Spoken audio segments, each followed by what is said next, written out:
প্রবক্তা ইশাইয়ার গ্রন্থ থেকে পাঠ 11 অধ্যায়, 12 অধ্যায় এবং 13 অধ্যায়। সেদিন জেসে বংশের সেই মূল কাণ্ড থেকে বেরিয়ে আসবে একটি নতুন পল্লব। জেসে বংশের সেই শিকড় থেকে জন্ম নেবে একটি নতুন অঙ্কুর। সেই নতুন অঙ্কুর যিনি, তার উপর অধিষ্ঠিত থাকবে ভগবানের আত্মিক প্রেরণা, প্রজ্ঞা ও বোধবুদ্ধি আত্মিক প্রেরণা, সৎ উদ্দেশ্য ও সৎ সাহসেরই আত্মিক প্রেরণা, সৎ জ্ঞান ও ভগবত সম্ভ্রমেরই আত্মিক প্রেরণা। আর এই ভগবত সম্ভ্রম তাকে অনুপ্রাণিত করবে। তিনি বাইরের চেহারা দেখে কারোর বিচার করবেন না, পরের কথায় কান দিয়ে রায়ও দেবেন না, বরং তিনি দুর্বল অসহায় মানুষের বিচার করবেন ধর্মেরই নীতিতে। এই পৃথিবীর যত দিনজনের সপক্ষে রায় দেবেন ন্যায়েরই বিধানে। তার বিচারের কষাঘাতে তিনি পৃথিবীকে প্রহার করবেন, দুর্জনকে তিনি হরণ করবেন তার মুখে ফুৎকারে। ধর্মিষ্ঠতা হবে তার কটিবাস, বিশ্বস্ততা হবে তার কোমর বন্ধনী। তখন নেকড়ে বাঘ মেষ শাবকের সঙ্গে বাস করবে, চিতাবাঘ শুয়ে থাকবে ছাগল ছানার পাশে, বাছুর আর সিংহের বাচ্চা একসঙ্গে চড়ে বেড়াবে। একটি ছোট্ট ছেলে তাদের পথ দেখিয়ে নিয়ে যাবে। গরু আর ভাল্লুক তখন মিলেমিশেই থাকবে, তাদের বাচ্চারাও পাশাপাশি শুয়ে থাকবে। সিংহ বিচুলি খাবে বলদেরই মতো, দুধের শিশু তখন কেউটো সাপের গর্তের ওপর খেলা করবে, বাচ্চা ছেলেও চন্দ্রবোড়ার আস্তানার মধ্যে হাত ঢুকিয়ে দেবে। আমার পবিত্র পর্বতের কোথাও কেউ কোনো কিছুর ক্ষতি বা ধ্বংস করবেই না তখন, কেননা জলরাশি যেমন সমুদ্রগর্ভ সম্পূর্ণ ঢেকে থাকে, সমগ্র পৃথিবীও তেমনি ভগবত জ্ঞানে আপ্লুতই থাকবে। সেদিন জেসে বংশে সেই মূল শিকড় যিনি, তিনি সকল জাতির সামনে হয়ে দাঁড়াবেন যেন এক সংকেত নিশানেরই মতো। বিজাতীয়রা তখন তার সম্বন্ধে উন্মুক্ত হয়ে উঠবে, গৌরবে ভূষিত হবে তার বাসভূমি। সেদিন দ্বিতীয়বার হাত তুলে দাঁড়াবেন প্রভু।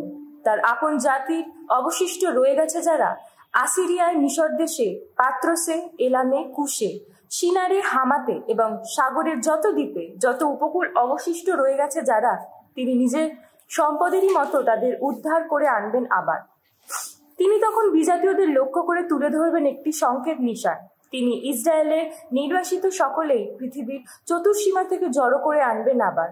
জুদার যারা এখানে ওখানে ছড়িয়ে পড়েছিল তাদের একসঙ্গে মেলাবেন আবার। ইফরাইমের সেই ঈর্ষা তখন দূর হয়ে যাবে। জুদার শত্রু যারা, তাদের উচ্ছেদ করা হবে। এফরাইম জুদাকে আর ঈর্ষা করবে না, জুদা ইফরাইমের সঙ্গে আর শত্রুতা করবে না। তারা তখন একসঙ্গে পশ্চিমের পাহাড় থেকে ফিলিস্তিনদের ওপর ঝাঁপিয়ে পড়বে। একসঙ্গে পূব দিকের দেশগুলি সবকিছুই লুটে নেবে তারা। এদোম ও মোয়াবের দিকেই হাত বাড়াবে তারা। আম্মনীয়রা মেনে নেবে তাদের অধীনতা। ভগবান মিশরের সাগর বিশুষ্ক করে দেবেন। হাত নেড়ে ইউফ্রেটিস নদের ওপর উত্তপ্ত বাতাস বইয়ে দেবেন তিনি। মহানদীকে তিনি 7টি শাখায় ভাগ করে দেবেন, লোকে যাতে চটি জুতো না খুলেই পার হয়ে যেতে পারে।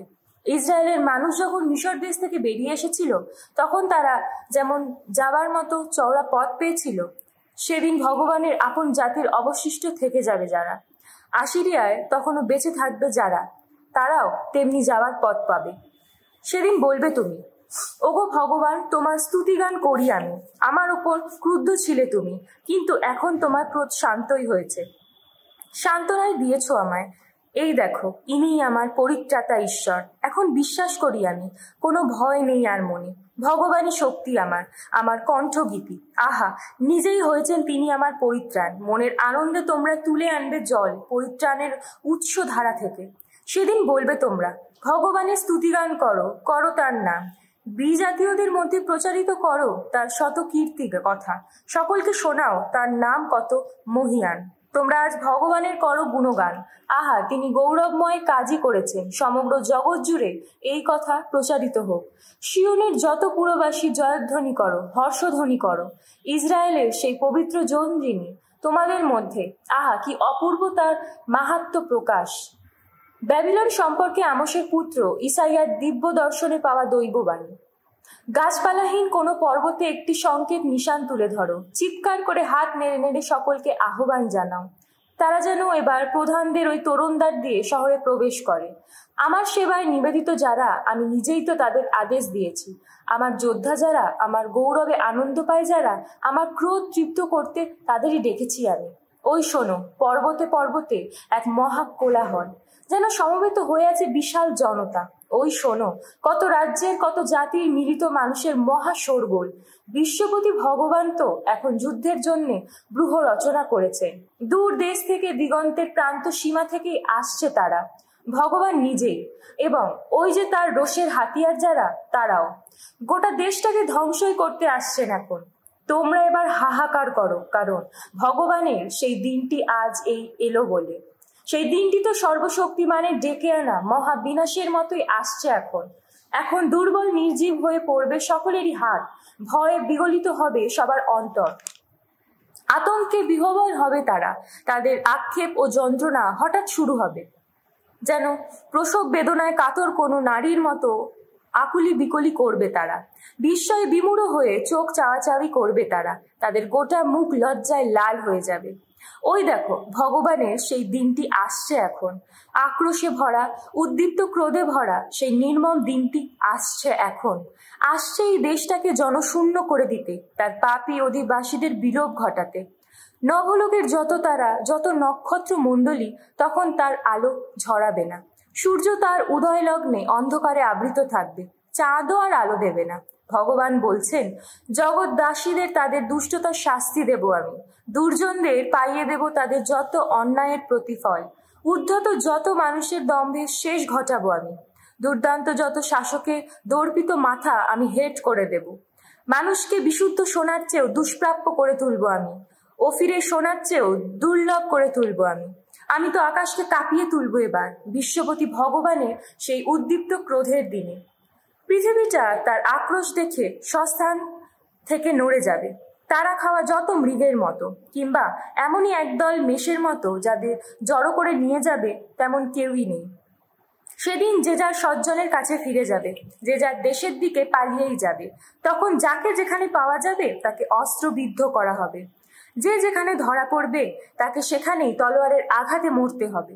তাদের শিশুদের তাদের চোখের সামনে আছড়েই মেরে ফেলা হবে, তাদের ঘর বাড়ি লুট করা হবে, তাদের স্ত্রীরা ধর্ষিতই হবে। ওই দেখো, আমি এবার তাদের বিরুদ্ধে মেদিয়দের উত্তেজিত করব।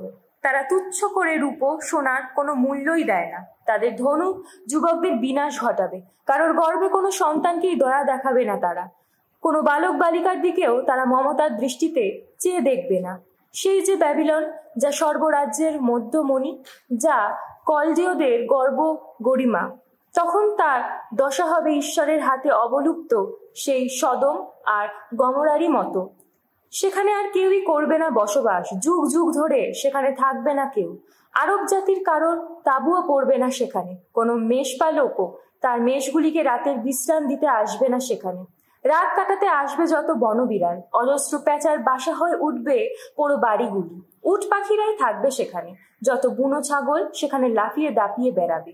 নগরের বুরুজে বুরুজে ডেকে উঠবে হায়নার দল, যত বিলাস ভবনে শেয়ালের দল। ব্যাবিলনের শেষ প্রহর এসে গেল বলে তার পরমায়ু আর বারবার নয়। প্রজ্ঞা পুস্তক থেকে পাঠ, 15 অধ্যায়, 1 থেকে 17 পদ। ইসরায়েলের মানুষ মূর্তি পূজা করে না। ওগো আমার ঈশ্বর, তুমি কি মঙ্গলময়, সত্যনিষ্ঠ তুমি, তুমি সহিষ্ণু, বিশ্ব নিয়ন্ত্রণে দয়াবান তুমি। পাপ করলেও আমরা তো তোমারই, তোমার কৃতিত্ব আমরা তো স্বীকার করে থাকি। কিন্তু যেহেতু আমরা জানি আমরা তোমারই বলে গণ্য হয়ে আছি, পাপ আমরা করবই না কখনো। তোমাকে জানতে পারা, ধার্মিকতা সিদ্ধ তো তাতেই, তোমার কৃতিত্ব স্বীকার করা তাতেই তো অমরত্ব লাভের সূচনা।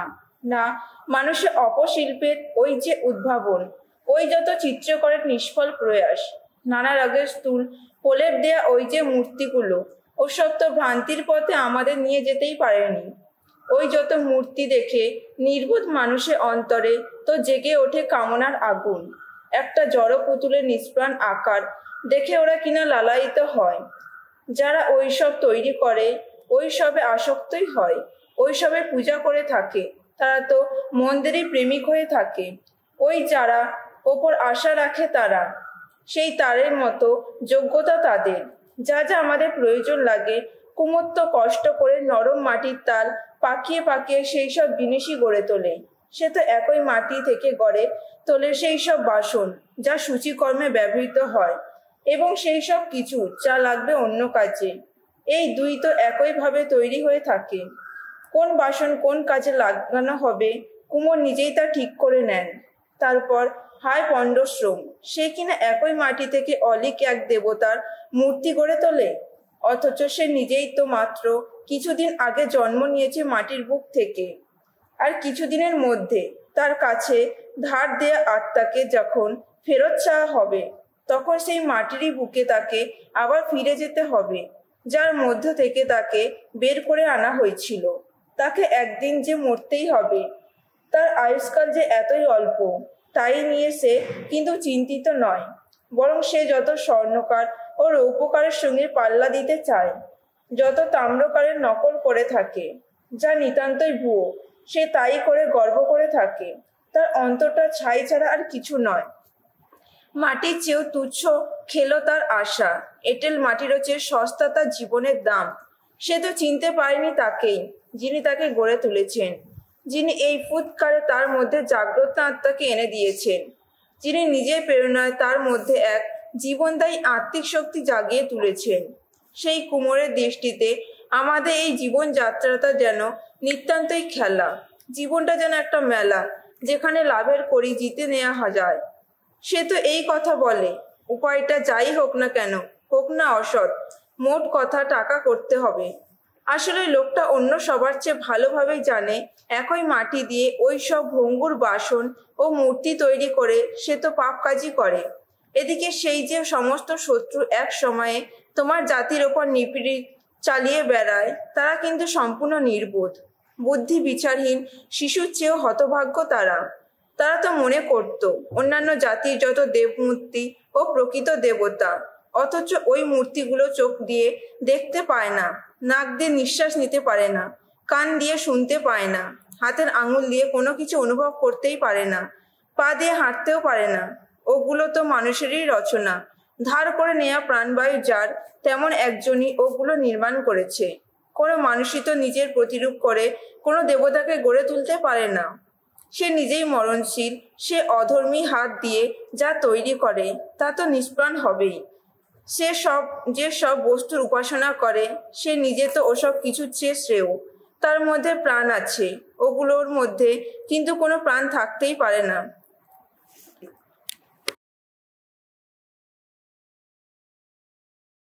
সাধু লোকরচিত মঙ্গল সুসমাচার 22 অধ্যায় 47 থেকে 71 পদ। গ্রেপ্তারকারীদের সামনে প্রভু যীশু। তখনও তিনি কথা বলেছেন। এমন সময় দেখা গেল বহু লোক সেখানে আসছে। তাদের পথ দেখে নিয়ে আসছেন সেই 12 জনের একজন, যার নাম যুদা। তিনি যীশুকে চুম্বন করার জন্য তার কাছে এগিয়ে এলেন। যীশু তাকে বললেন, যুদা, তুমি কি চুম্বন দিয়ে মানবপুত্রকে শত্রুর হাতে তুলে দিচ্ছ? তখন যীশুর সঙ্গীরা কি ঘটতে চলেছে তা বুঝতে পেরে বলে উঠলেন, বলুন প্রভু, তলোয়ারের একটা কোপ বসাবো নাকি? আর সঙ্গে সঙ্গে তাদের একজন মহাযাজকের চাকরের ওপর এক কোপ বসিয়ে দিলেন। তার ডান কানটা তিনি কেটেই ফেললেন। কিন্তু যীশু তখন বললেন, এবার ক্ষান্ত হও, আর নয়। তারপর তিনি ওই চাকরটির কান স্পর্শ করে সারিয়ে তুললেন। এবার যে যে প্রধান যাজক, মন্দির রক্ষীদের যে যে অধিনায়ক এবং যে সব প্রবীণ তাকে ধরতে এসেছিলেন, যীশু তাদের লক্ষ্য করে বলে উঠলেন, আপনারা এই যে তলোয়ার ও লাঠি নিয়ে পথে বেরিয়েছেন, আপনারা কি আমাকে দস্যু ভেবেছেন নাকি?